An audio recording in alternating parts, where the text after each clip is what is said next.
Hydroponics बिना मिट्टी के पौधे को उगाने का एक तरीका। आप पौधे चाहें बालू में लगाएं, परलाइट में लगाएं, पत्थर में लगाएं या फिर पानी में, ये सारी चीज़ें हाइड्रोपोनिक्स के अंदर ही आती है। और ऐसा बिल्कुल नहीं है कि ये कोई नया मेथड है, नया सिस्टम है। नेचर में भी ऐसा होता रहता है। भले ही हाइड्रोपोनिक्स शब्द आपको थोड़ा नया अटपटा लग रहा होगा, लेकिन सदियों पहले से पौधे पानी में उगाए जा रहे हैं और इसे बड़े पैमाने पे यूज़ किया गया जब वर्ल्ड वॉर हो रहा था। आर्मी को बहुत ज़्यादा मूव करना पड़ता था और उन्हें कोई ऐसी जगह पे रुकना पड़ता था जैसे कि समुद्र के बीच में, जहाँ पे मिट्टी नहीं होती थी। तो फ्रेश वेजिटेबल्स के लिए वो हाइड्रोपोनिक मेथड का सहारा लेते थे। शब्द नया है, होम स्केल पे इसे जो प्रैक्टिस करना है वो नया है, लेकिन ये चीज़ बिल्कुल भी नई नहीं। इस वीडियो में होम स्केल पे आप हाइड्रोपोनिकली पौधों को कैसे उगा सकते हैं इसके बारे में मैं आपको बताऊंगी। कौन से पौधे उगा सकते हैं, क्या सेटअप होगा, सारी जानकारी मिलेगी आपको इस वीडियो में। वीडियो को एंड तक देखिएगा। और हाँ, इसी तरह के इन्फॉर्मेटिव और इंटरेस्टिंग वीडियोस मैं करती रहती हूँ, तो बेहतर रहेगा आप चैनल को सब्सक्राइब कर लें और कोई भी वीडियो आप मिस ना करें। चलिए फिर वीडियो स्टार्ट करते हैं।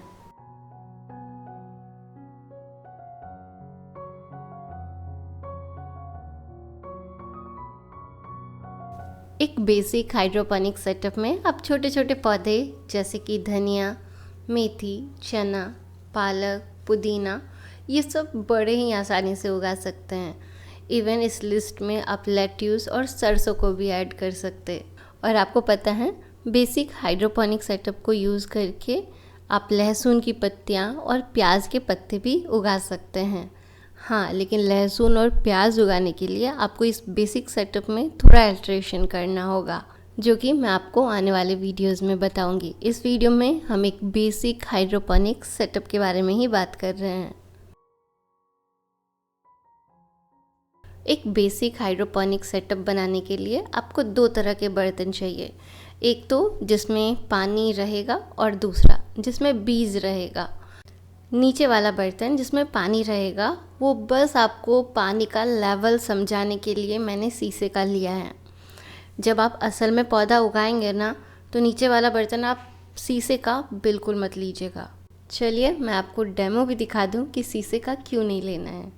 ये आप चने का पौधा देख रहे हैं ना, जो कि हाइड्रोपोनिकली ग्रो किया हुआ है, और आप पानी को देखिए कितना क्लीन है और रूट्स भी वाइट है। जबकि यहीं पे दूसरी तरफ अनियन मैंने ग्रो किया है शीशे के बॉटल्स में, और मैं आपको इसके रूट को दिखाती हूँ। इसके रूट पे ग्रीन एल्गी की ग्रोथ हो गई है। इवन बॉटल में भी नीचे ग्रीन एल्गी ग्रो हो गया है, और ये हुआ है क्योंकि इस बॉटल में रोशनी जाती है। रोशनी जाने से, लाइट जाने से एल्गी की ग्रोथ होने लगती है, जो कि रूट को भी ख़राब करते हैं और पानी को भी गंदा करते हैं, बॉटल को भी गंदा करते हैं। इसलिए आपको ट्रांसपेरेंट बर्तन नीचे बिल्कुल नहीं रखना है। चलिए थोड़ी सी बात ऊपर के कोलेंडर के बारे में भी कर लेते।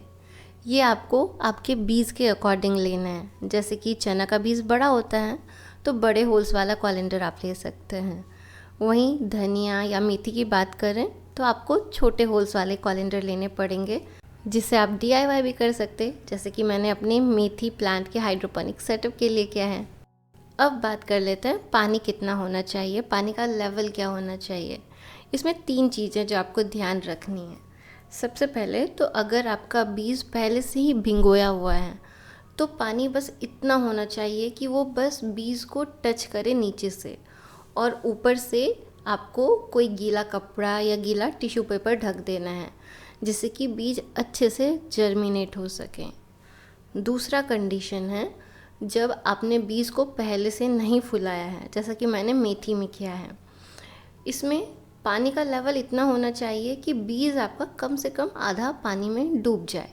उसके बाद आप उसे ऊपर से टिश्यू पेपर से ढक भी सकते हैं या नहीं भी, ये ऑप्शनल है, क्योंकि बीज तो आधा पानी में है ना, तो वो मॉइस्ट ही रहेगा। उसके बाद आता है तीसरा कंडीशन, जब पौधा उगाता है। जब जड़ नीचे की तरफ जाने लगते हैं तो आपको हमेशा ये ध्यान रखना है कि जड़ प्रॉपरली पानी में डूबा हुआ रहे, क्योंकि अगर जड़ पानी में नहीं रहेगा तो वो सूख जाएगा और ख़राब हो जाएगा। ये 3 चीज़ें हैं जिसका आपको ध्यान रखना है। इस तरह के हाइड्रोपोनिक सेटअप में फर्टिलाइज़र की कोई ज़रूरत नहीं है, लेकिन हाँ, आपको हर 2 से 4 दिन में पानी बदलते रहना पड़ेगा, तभी पौधा अच्छे से ग्रो हो पाएगा। और अगर आपको पानी नहीं बदलना है तो आपको हर 15 दिन में फर्टिलाइज़र यूज़ करना है। फर्टिलाइज़र में बहुत सारे ऑप्शन है मार्केट में। हाइड्रोपोनिक लिक्विड फर्टिलाइज़र का ऑप्शन है और हाइड्रोपोनिक वाटर सॉल्युबल एनपीके का भी ऑप्शन है। लिंक मैं वीडियो डिस्क्रिप्शन में डाल दूँगी, आप लॉकडाउन के बाद चाहें तो परचेज़ कर सकते हैं और 15 दिन में पानी चेंज करते हुए फर्टिलाइज़र को यूज़ कर सकते हैं। मेरे हाइड्रोपोनिक वीडियोस के कमेंट सेक्शन में 5% कमेंट तो मॉस्किटो से ही रहते। मैं आपको बता दूं, अगर आप हर 3 से 4 दिन में पानी बदल रहे हैं ना, तो उसमें मॉस्किटो कभी ग्रो नहीं होंगे, क्योंकि जब आप मॉस्किटो की लाइफ साइकिल देखेंगे तो ही आपको पता चल जाएगा। कम से कम 5 से 10 दिन तो ज़रूर चाहिए एडल्ट मॉस्किटो बनने में। और दूसरी बात, जब आप फर्टिलाइज़र डाल रहे हैं और पानी 15 या 20 दिन में बदल रहे हैं, तो उस केस में जो फर्टिलाइज़र सॉल्यूशन होता है ना, वही मॉस्किटो के लार्वा को ग्रो नहीं होने देता। फिर भी मैं होम गार्डनर्स को रेकमेंड करूँगी कि आप फर्टिलाइज़र के साथ भी हर 10 से 15 दिन में पानी ज़रूर बदल दीजिए। एडवांटेजेस तो कई सारे सिस्टम के, लेकिन पहले मैं आपको डिसएडवांटेज बता दूँ। सबसे पहला, अगर आप पानी चेंज करना भूल गए तो इसमें मच्छर हो जाएगा। दूसरा, अगर आप पानी को रीफिल करना भूल गए, फिर से भरना भूल गए और जड़ सूख गया तो पौधा बहुत ही जल्दी सूख जाएगा। अगर आप पानी चेंज करना, बर्तन को क्लीन करना भूल जाएंगे तो इसमें ग्रीन एल्गी की भी ग्रोथ हो सकती है, कुछ फंगस ग्रो हो सकते हैं जो आपके पूरे सेटअप को ख़राब कर देंगे। और हाँ, पानी का TDS अगर बहुत ज़्यादा या बहुत कम है, pH बहुत ज़्यादा या बहुत कम है, तो उस केस में भी हाइड्रोपोनिक सिस्टम सक्सेसफुल नहीं हो पाता। ये तो हो गए डिसएडवांटेजेस। चलिए अब एडवांटेजेस पे बात कर लेते हैं, जो कि आपको ज़रूर मोटिवेट करेगा हाइड्रोपोनिक सिस्टम से कुछ ना कुछ पौधे ग्रो करने के लिए। एडवांटेज बताने से पहले मैं आपका ध्यान मिट्टी में उगाए हुए धनिया की तरफ ले जाना चाहूँगी। धनिया आप जैसे ही याद करेंगे तो आपको वो घास, वीड भी याद आ जाएगा, जो अक्सर जब आप धनिया हार्वेस्ट करते हैं, काटते हैं, तो उसके साथ आपके किचन में आ जाता। और ऐसे वीड को आपको हटाते रहना पड़ता है ताकि धनिया अच्छे से ग्रो हो सके। हाइड्रोपोनिक में ये वीड वाली प्रॉब्लम बिल्कुल नहीं आएगी। बस आप धनिया हार्वेस्ट करेंगे और वही आपके किचन में आएगा। हाइड्रोपोनिक सेटअप में आप बिना मिट्टी के ग्रो कर सकते हैं और बिना सीजन के भी। जैसे ये मेथी ही देख लीजिए, मेथी ठंडी में लगाया जाता है। मैं आपको बता दूं, आप देख पा रहे होंगे जो मिट्टी में मैंने लगाया हुआ है ना मेथी, उसका परफॉर्मेंस बिल्कुल अच्छा नहीं है। कोकोपीट वाला फिर भी थोड़ा बेहतर है, लेकिन जो मैंने पानी में लगाया है, हाइड्रोपोनिकली लगाया है, उसका परफॉर्मेंस सबसे बेस्ट है।